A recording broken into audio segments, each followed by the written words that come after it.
جب ہم درود پڑھتے ہیں، صحابہ فرماتے ہیں اللہ کے رسول صلی اللہ علیہ وسلم نے ہمیں درود پڑھنا سکھایا، سلام پڑھنا سکھایا کہ اللہم قرآن نے فرمایا نا یا ایھا الذین آمنوا صلوا علیہ وسلموا تسلیما، اے ایمان والو اللہ کے نبی پہ درود و سلام بھیجو۔ کیوں؟ کیونکہ اللہ اور اس کے فرشتے بھی ان کے لیے رحمت کی دعائیں کرتے ہیں۔ ان اللہ وملائکتہ یصلون علی النبی، اللہ اور اس کے فرشتے نبی کے اوپر اللہ رحمتیں بھیجتا ہے اور فرشتے رحمت کی دعائیں کرتے ہیں۔ تو مومنوں کے لیے کیا حکم ہے؟ فرمایا یا ایھا الذین آمنوا صلوا علیہ وسلموا تسلیما، اے ایمان والو تم نے بھی اپنے نبی پر درود و سلام بھیجنا ہے۔ تو صحابہ فرماتے ہیں اللہ کے نبی نے ہمیں تحیات سکھایا۔ کیا تشہد کے اندر ہم پڑھتے ہیں التحیات للہ والصلوات والطیبات السلام علیک ایھا النبی ورحمۃ اللہ وبرکاتہ، تمام عبادات اللہ کے لیے۔ لیکن اگلا ترجمہ بیان کریں السلام علیک ایھا النبی، اے نبی تجھ پہ سلامتی ہو، یہ کس نے سکھایا؟ اللہ کے رسول نے۔ صحابہ فرماتے ہیں سلام تو ہمیں پڑھنا آ گیا، ہم نے درود کا پتہ نہیں تھا، درود کا کیا طریقہ ہے، ابھی درود ابراہیمی رسول اللہ صلی اللہ علیہ وسلم نے نہیں بتایا تھا، تو ہم نے پوچھا اللہ کے رسول وکیف نصلی علیک، آپ نے ہمیں سلام تو بتا دیا، درود بھی بتائیں، صلات کیسے پڑھیں؟ تو رسول اللہ صلی اللہ علیہ وسلم نے درود ابراہیمی سکھایا، فرمایا تم کہو اللہم صلی علی محمد وعلی آل محمد، اے اللہ اپنی رحمت اتار محمد صلی اللہ علیہ وسلم پر اور آپ کی آل پر۔ تو پتہ کیا چلتا ہے، اتنی لمبی حدیث بیان کرنے کا نقطہ میں نے جو بیان کرنا ہے کہ رسول اللہ صلی اللہ علیہ وسلم جب اپنے اوپر درود پڑھنے کا حکم دیتے ہیں تو ساتھ ہی اللہ کے نبی اپنی آل پر بھی درود پڑھنے کا حکم دیتے ہیں۔ انسان جب تک نبی کے ساتھ آپ کی آل پر درود نہ بھیجے تو اس وقت تک درود مکمل نہیں ہوتا، یاد رکھنا چاہیے۔ دیکھیے مختصر جملہ بھی ہم کہتے ہیں نبی کا آمد ہے محمد صلی اللہ علیہ وسلم، لیکن جمہور علماء امت کی اصلاح کرتے ہوئے بتاتے ہیں کہ یاد رکھنا چاہیے صلی اللہ علیہ وسلم یہ چھوٹا ہے، یہ مکمل درود نہیں ہے، آپ نے کیا کہنا ہے صلی اللہ علیہ وعلی آلہ وسلم، اللہ کے نبی پر اور آپ کی آل پر بھی درود و سلام۔ آل کا سب لفظ ساتھ لگانا ہے، وجہ یہ ہے کہ نبی نے جو درود ابراہیمی سکھایا ہے مکمل درود، اس کے اندر اللہم صلی علی محمد وعلی آل محمد، آل کا بھی لفظ بتایا۔ تو جب تک انسان اسی طرح درود نہ پڑھے جو نبی نے بتایا ہے، اور وہ کیا ہے آپ کے اوپر اور آپ کی آل اولاد پر، آپ کے اہل پر، اس وقت تک مکمل نہیں ہوتا ہے۔ اس لیے اس کی بھی اصلاح کریں، اللہم صلی علی محمد وعلی آل محمد، کس طرح درود بھیجیں؟ کما صلیت علی ابراہیم وعلی آل ابراہیم، اے اللہ اسی طرح رحمت اتار جس طرح ابراہیم اور اس کی آل پر اتاری۔ ابراہیم کی آل کون سی تھی؟ اسحاق، یعقوب، اسماعیل، یہ ساری ابراہیم کی آل ہے۔ اللہ نے اتنی رحمت اتاری کہ ابراہیم کی پوری نسل انبیاء بنا دی۔ رسول اللہ صلی اللہ علیہ وسلم ابراہیم نے دعا مانگی، اللہ تعالیٰ نے اتنی رحمت اتاری کہ اللہ نے آخری نبی تک تمام نبی پھر ابراہیم کی نسل سے بھیجے۔ تو اللہ کے نبی دعا کرتے تھے، درود کا طریقہ بتایا کہ اے اللہ جس طرح آل ابراہیم اور آل ابراہیم پہ پوری رحمت اتاری، اس طرح محمد صلی اللہ علیہ وسلم پر اور اس کی آل پر رحمت۔ آل کون سی ہے؟ آل یہی ہے حضرت فاطمہ رضی اللہ عنہ، آپ کی دوسری بیٹیاں بھی، اور حضرت فاطمہ اور ان سے جو آگے نسل چلی حضرت حسن و حسین، ان سے پھر آگے ان کے جو ہے اولاد چلی، رسول اللہ صلی اللہ علیہ وسلم کی ساری آل اولاد ہے، ان سے محبت، ان پہ درود بھیجنا ہمارے ایمان کا حصہ ہے۔ میرے محترم بزرگ بھائیوں، تو میں بیان حضرت حسن و حسین اور ان میں سے بھی حضرت حسین رضی اللہ تعالیٰ کے بالخصوص فضیلت بیان کرتا ہوں۔ ایک دفعہ صحیح بخاری کی حدیث ہے، رسول اللہ صلی اللہ علیہ وسلم اپنے دونوں بیٹوں کو دیکھتے ہیں، حضرت حسن و حسین کو، تو کہتے ہیں ہما ریحانتا یا فی الدنیا، یہ دونوں میرے دنیا کے پھول ہیں۔ بخاری، صحیح بخاری کی حدیث، حسن و حسین میرے دنیا کے پھول ہیں اور یہ جنت کے اندر سردار ہوں گے جنت کے نوجوانوں۔ میرے محترم بزرگ بھائیوں، یہ حضرت حسین رضی اللہ تعالیٰ عنہ کی محبت اور اہل جو نبی صلی اللہ علیہ وسلم کے اہل ہیں، حضرت حسن، حسین، حضرت فاطمہ، علی، آل اولاد نبی صلی اللہ علیہ وسلم کی جو آل ہے، ان کے لیے صدقے کا مال کھانا بھی جائز نہیں تھا۔ رسول اللہ صلی اللہ علیہ وسلم کے لیے اور آپ کی آل کے لیے صدقہ جائز نہیں تھا۔ ایک دفعہ حدیث میں آتا ہے کہ رسول اللہ صلی اللہ علیہ وسلم کے بیٹے حضرت حسن، بڑے بیٹے یعنی نواسے، دوترے، صدقے کی کھجور میں سے ایک کھجور اٹھاتے ہیں، بچے تھے ان کو کیا پتا تھا، منہ میں ڈال لی۔ رسول اللہ صلی اللہ علیہ وسلم نے ان کی منہ کے اندر انگلی ڈالی اور اس کو نکالا فوراً جلدی، اور فرمایا کہ یہ میری اہل کے لیے یہ جائز نہیں ہے کہ صدقہ کھائے، یہ نبی صلی اللہ علیہ وسلم کی اہل کے لیے، یہ بھی آپ کی اہل کی فضیلت ہے، یہ آپ کے اہل کی فضیلت ہے کہ آپ کے اہل صدقہ لوگوں کا دیا ہوا نہیں کھاتے، یہ ان کی فضیلت ہے۔ میرے محترم بزرگ بھائیو، یہ رسول اللہ صلی اللہ علیہ وسلم کے اہل کی حضرت حسین کی فضیلت ہے۔ اور حضرت حسن کتنے عظیم صحابی، جب حضرت ابوبکر خلیفہ بنے، پہلے خلیفہ، اپنا دور مکمل کیا، عمر فاروق آئے، ان کا دور مکمل ہوا، عثمان غنی آئے، عثمان غنی کے بعد علی المرتضیٰ آئے، اپنا دور خلافت مکمل کیا، تو شہید ہونے کے بعد وقتاً فوقتاً صحابہ شہید ہوتے گئے، عمر بھی، عثمان بھی، علی بھی شہید ہوئے۔ حضرت امیر معاویہ رضی اللہ تعالیٰ سے پہلے حضرت حسن جو آپ کے بڑے نواسے تھے، حسین کے بڑے بھائی رضی اللہ عنہما، وہ خلیفہ بنے، 5 یا 6 ماہ کے لیے خلافت ان کے پاس تھی۔ حضرت امیر معاویہ رضی اللہ تعالیٰ عنہ، آپ کو پتہ ہے، چونکہ ان کا ایک نقطہ یہ تھا، امیر معاویہ رضی اللہ تعالیٰ کا بنیادی جو اختلاف تھا حضرت علی المرتضیٰ سے، اجتہادی اختلاف کہ حضرت عثمان کے قاتل ابھی تک نہیں پکڑے گئے، اس کا قصاص نہیں لیا گیا، اسی نقطے کی وجہ سے انہوں نے بیعت نہ کی۔ شام کے اندر حضرت امیر معاویہ کی حکومت اور حضرت حسن کی بھی خلافت وہ نہیں لینا چاہتے، چنانچہ حضرت حسن کتنے عظیم، بردبار اور اسلام کے خیر خواہ صحابی۔ بتانے کا مقصد یہ حدیث میں آتا ہے، نبی صلی اللہ علیہ وسلم نے پہلے فرمایا کہ ان ابنی ھذا سید، یہ میرا بیٹا حسن سردار ہے اور سردار کا بیٹا ہے، اور فرمایا اللہ تعالیٰ، مجھے امید ہے کہ اللہ 2 بڑی مسلمان جماعتوں کے درمیان اس میرے بیٹے کے ہاتھ پہ صلح کروائے، حسن کے ہاتھ پہ اللہ 2 مسلمان عظیم جماعتوں میں صلح کروائے۔ یہ حدیث بھی پوری ہو گئی۔ حضرت حسن رضی اللہ تعالیٰ کو 5 ماہ خلافت میں رہتے ہیں، امیر معاویہ کی حکومت اور رضی اللہ عنہ شام کے اندر ہے، چنانچہ حضرت حسن رضی اللہ تعالیٰ عنہ خود امیر معاویہ رضی اللہ تعالیٰ عنہ کے ہاتھ پہ جا کر بیعت کرتے ہیں۔ یہ وجہ کیا تھی؟ اللہ کے نبی نے پہلے بتایا تھا کہ دونوں مسلمان جماعتوں کے درمیان اللہ صلح کرائے تاکہ اسلام پارا پارا نہ ہو، مسلمانوں کی قوت ختم نہ ہو، اسلام جو ہے بھلائی پر رہے۔ یہ ان کا بردبار، ان کی فراخ دلی، اسلام کی عظمت کے لیے ان کا جذبہ تھا کہ حضرت حسن رضی اللہ تعالیٰ عنہ جا کر خود ہی امیر معاویہ رضی اللہ تعالیٰ عنہ کے ہاتھ پر انہوں نے بیعت کی۔ میرے محترم بزرگ اور بھائیوں، اسی طرح ان سے محبت ایمان اور ان سے بغض، ان کے بارے میں دل میں کھوٹ رکھنا، یہ بے ایمانی ہے اور اللہ کی لعنت کا سبب بنتی۔ حدیث کیا ہے؟ نبی صلی اللہ علیہ وسلم نے فرمایا، اے اللہ انی احبہما، اے اللہ میں حسن و حسین سے محبت کرتا ہوں۔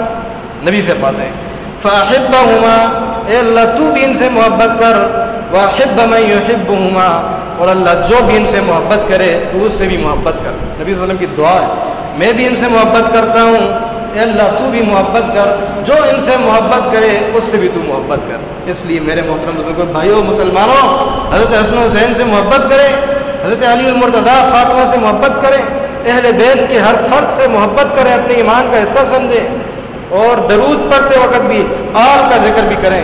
میرے محترم بزرگوں، بھائیوں، میں بیان کرنے کا مقصد یہ کہ اہل السنہ والجماعت محدثین فرماتے ہیں کچھ گروہ ایسے تھے کہ جن کے سامنے جو اہل بیت کی شان بیان کرنا مایوس سمجھتے تھے، نعوذ باللہ، یا اہل بیت کی شان کو پسند نہیں کرتے تھے۔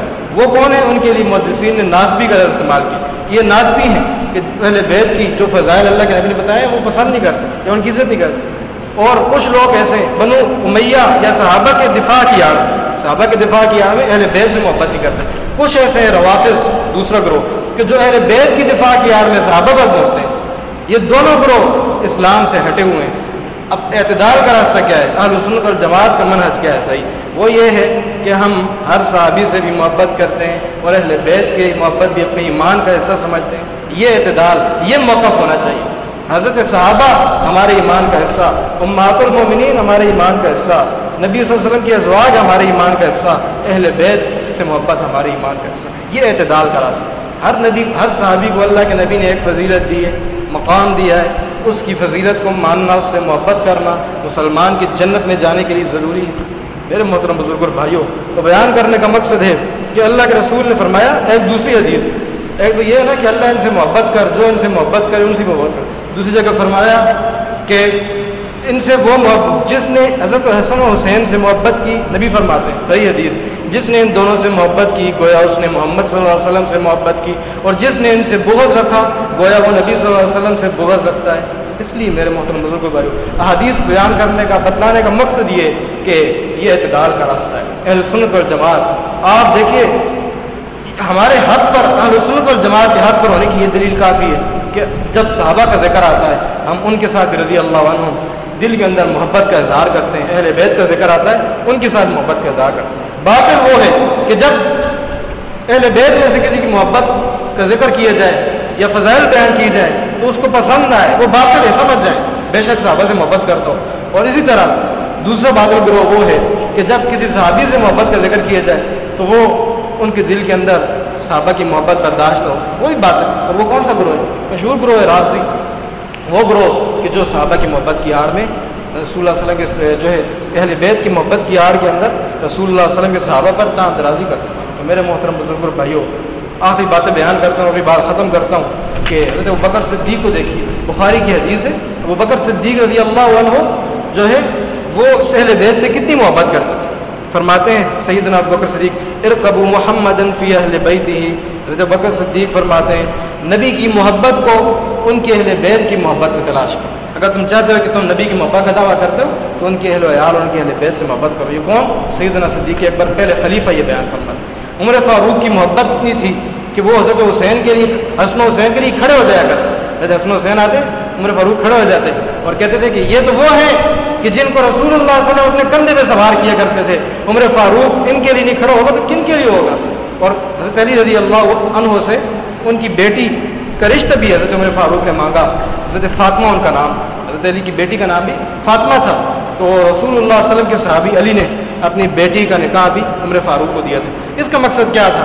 یہ ان کی اہل بیت سے محبت تھی، خواہش تھی کہ عمر فاروق کا بھی تعلق اہل بیت کے ساتھ لگ جائے، مل جائے، اور پھر ان کا نکاح ہوا بھی۔ یہ صرف اور صرف اہل سنت کی کتابوں میں نہیں ہے، شیعہ کی کتابوں میں، رافضی کی کتابوں میں یہ بات موجود۔ اس لیے تو یہ بتانے کا مقصد یہ، آج دیکھیے امت تقسیم کر دی گئی، صحابہ سے محبت ہے تو اہل بیت سے نہیں، اہل بیت سے تو صحابہ سے نہیں۔ اہل سنت اور اعتدال کا راستہ کیا ہے؟ وہ یہ ہے کہ ہر اس شخص سے محبت کی جائے جس نے نبی کی صحبت اختیار کی ہے، جو نبی کا صحابی بنا ہے، جو نبی صلی اللہ علیہ وسلم سے محبت کرنے والا تھا، وہ اہل بیت میں سے ہو، صحابہ میں سے، ہماری ایمان کا حصہ ہے۔ تو اللہ سے دعا ہے اللہ تعالیٰ مجھے اور آپ کو صحابہ اکرام سے اور اہل بیت سے محبت کرنے کی توفیق عطا فرمائے۔ میرے محترم بزرگ اور بھائیوں، پھر حضرت حسین رضی اللہ تعالیٰ عنہ، حسین رضی اللہ عنہ شہید کیسے ہوئے؟ کہ یہ جو کوفی تھے، کوفی عراقی، عراق کے اندر شہید ہوئے۔ عراق ایسی سرزمین ہے جو فتن کی سرزمین، نبی صلی اللہ علیہ وسلم نے فرمایا نجد کی طرف اشارہ کیا، یہاں سے فتنے اٹھیں گے، تو راوی فرماتے ہیں وہ اشارہ نجد کی طرف، نجد 3-4 ہے اس وقت عرب کے علاقوں میں، اور وہ اشارہ اس وقت عراق کی طرف، رسول اللہ نے فرمایا یہاں سے فتنے اٹھیں۔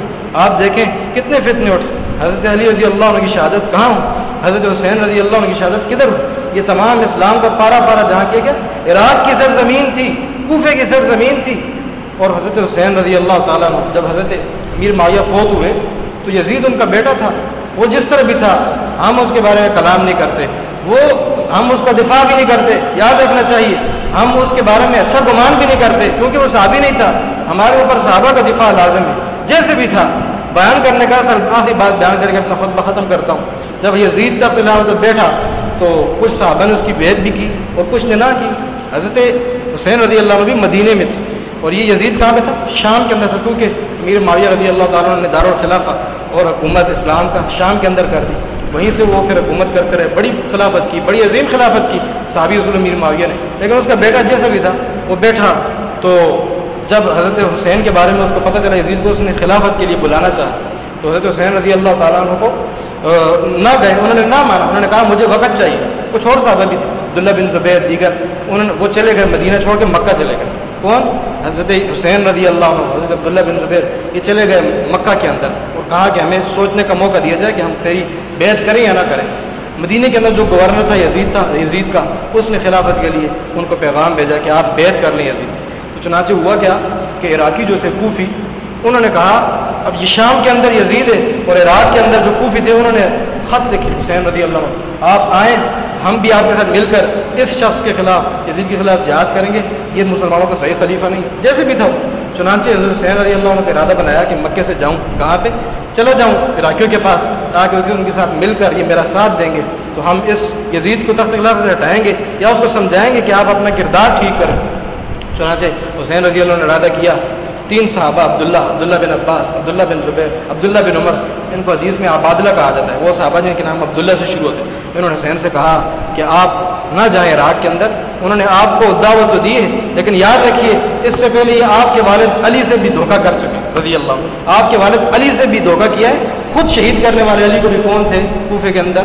حضرت علی رضی اللہ تعالیٰ عنہ کو. یہ شہید عراقی تھے شیعہ جنہوں نے حضرت علی سے محبت کا دعویٰ کیا تھا.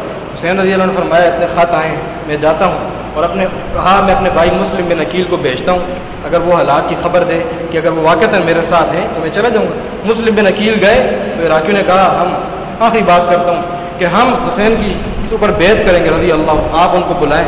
انہوں نے پیغام بھیجا تیز گھوڑے کے اوپر تیز گھوڑ سوار کو دیکھا جلدی حضرت حسین کو بتاؤ واقعتاً یہاں تمہارے جو ہے نا بڑے محب لوگ موجود ہیں اور آپ کی محبت کے اندر سرشار ہیں, آپ کے اوپر بیعت کریں گے, یزید کے خلاف آپ کے ساتھ جنگ کریں گے آپ کے ساتھ مل کر. تو حسین رضی اللہ عنہ کو پیغام چلا گیا. فوراً بعد ہی عبید اللہ بن زیاد ایک گورنر تھا یزید کا, اس کو اس نے بھیجا کہ جاؤ اور ان کو جا کر کہو کہ یہ حضرت حسین کی بیعت نہ کریں, اور ان کو منع کیا, ڈرایا, کسی کو لالچ دی کسی کو ڈرایا. یہ عراقی وہیں سے بدل گئے. انہوں نے کہا ہم نے تو حسین کی بیعت نہیں کرنی, ڈر کے مارے یا لالچ کے مارے. مسلم بن عقیل نے دیکھا حالات تو خراب ہیں لیکن اب پیغام بھیجنا آسان تو نہیں تھا. مسلم بن عقیل رضی اللہ عنہ کو بھی پہلے انہوں نے شہید کیا. یہ بھی حضرت حسین رضی اللہ عنہ کے چچا زاد بھائی تھے. مسلم بن عقیل حسین کے چچا زاد بھائی تھے, ان کے رشتہ دار تھے, چچا کے بیٹے تھے. ان کو شہید کیا گیا, ان کے بچوں کو بھی شہید کر دیا گیا. تو حضرت حسین رضی اللہ عنہ قریب پہنچ گئے تھے. کہاں پہ؟ وہاں پر عراق کے قریب پہنچ گئے تھے. قادسیہ پر پہنچے تو خبر ملی کہ ہمارے ساتھ دھوکہ ہوا ہے. چنانچہ حسین رضی اللہ عنہ واپس جاتے ہیں لیکن مسلم بن عقیل کے جو بھائی تھے اس جنگ حسین کے ساتھ لشکر کے, انہوں نے کہا حسین اب تو ہم اپنے بھائی کا بدلہ لیے غیر واپس نہیں جائیں گے, ہمیں جانا ہے عراق کے اندر جو حالات. چنانچہ حسین رضی اللہ عنہ وہاں جب پہنچے وہاں پر عبید اللہ بن زیاد جو تھا ظالم ملعون جس نے یہ کام کیا ہے. ابھی یزید کو بھی ایک بات حقیقی بیان کر دوں, یزید نے حضرت حسین کی شہادت کا حکم بھی نہیں دیا تھا. اس نے صرف یہ کہا تھا کہ ان سے بیعت لو اور لوگوں کو حسین کی بیعت نہ کرنے دیں, اس نے یہ کہا. لیکن ہوا کیا کہ حسین رضی اللہ عنہ جب وہاں پہنچے عبید اللہ بن زیاد اور ایک دوسرا تیسرا شخص تھا سمر ذی الجوشم جس نے کیا کیا ان کو شہید کر دیا. جنگ ہوئی اور نعوذ باللہ حضرت حسین رضی اللہ تعالیٰ عنہ کا سر مبارک اس نے سر تن سے جدا کر دیا اور خوشی کے اندر اپنے بڑے جو اس وقت کا امیر بنا تھا یزید اس کو بھیج دیا کہ دیکھو میں نے کیا کیا. اور بعض روایات میں شیعہ کی کتب میں الفاظ موجود ہیں کہ جب یزید نے یہ معاملہ دیکھا تو اس نے کہا اللہ عن اللہ, اس شخص پہ عبید اللہ بن زیاد پر ابن ملجم پہ اللہ کی لعنت ہو, میں نے اس کو اس کام کے لیے نہیں کہا تھا. لیکن میرے محترم بزرگ بھائی حقیقت یہی ہے. اور دوسری بات بھی ہے اس کے باوجود ہم یزید سے محبت نہیں کرتے, اس کے باوجود نہیں کرتے کیونکہ علماء کہتے ہیں یزید کو چاہیے تھا جنہوں نے یہ کام کیا تھا پھر ان کو قصاصاً قتل کرتا, اس نے ان کے خلاف کوئی ایکشن نہیں لیا, اس وجہ سے ہم اس کو اچھا نہیں سمجھتے. لیکن ہر وقت ہم اس کے معاملات کے اندر دخل بھی نہیں دیتے. بعض لوگ ہوتے ہیں دین کا اور کوئی کام نہیں ہوتا, بس بیٹھے بیٹھے یزید کے پیچھے لگے رہتے. بھائی اچھا نہیں سمجھتے ہم, لیکن اس کا معاملہ اللہ کے سپرد ہے, ہم اس کو دفاع نہیں کرتے. ہاں صحابی امیر معاویہ کا دفاع ہم کرتے ہیں, جو یزید کی آڑ میں معاویہ پر بھونکتے ہیں ہم یہ نہیں ہونے دیں گے. اور اسی طرح جو یزید کو بہت اچھا سمجھتے ہیں ہم اس کو بھی جائز سمجھتے. تو میرے محترم بزرگ بھائیو, چنانچہ حضرت حسین رضی اللہ عنہ کو شہید کیا گیا, وہیں ان کو ان کا جسم وغیرہ دفن کیا گیا. اہل بیت مظلومانہ طریقے سے وہاں پہنچے تو یہ حضرت حسین رضی اللہ تعالیٰ عنہ کی شہادت تھی. اور میرے محترم بزرگ بھائیو بڑا عظیم غم تھا امت مسلمہ کے لیے. تو اللہ سے دعا ہے اللہ تعالیٰ ہمیں قیامت کے دن حسن و حسین اہل بیت اور صحابہ اکرام اور محمد رسول اللہ صلی اللہ علیہ وسلم کا ساتھ نصیب فرمائے اور ان سے محبت کرنے کی توفیق عطا فرمائے. ہمارے ایمان کا حصہ ہے. وآخر دعوانا الحمد للہ رب العالمین.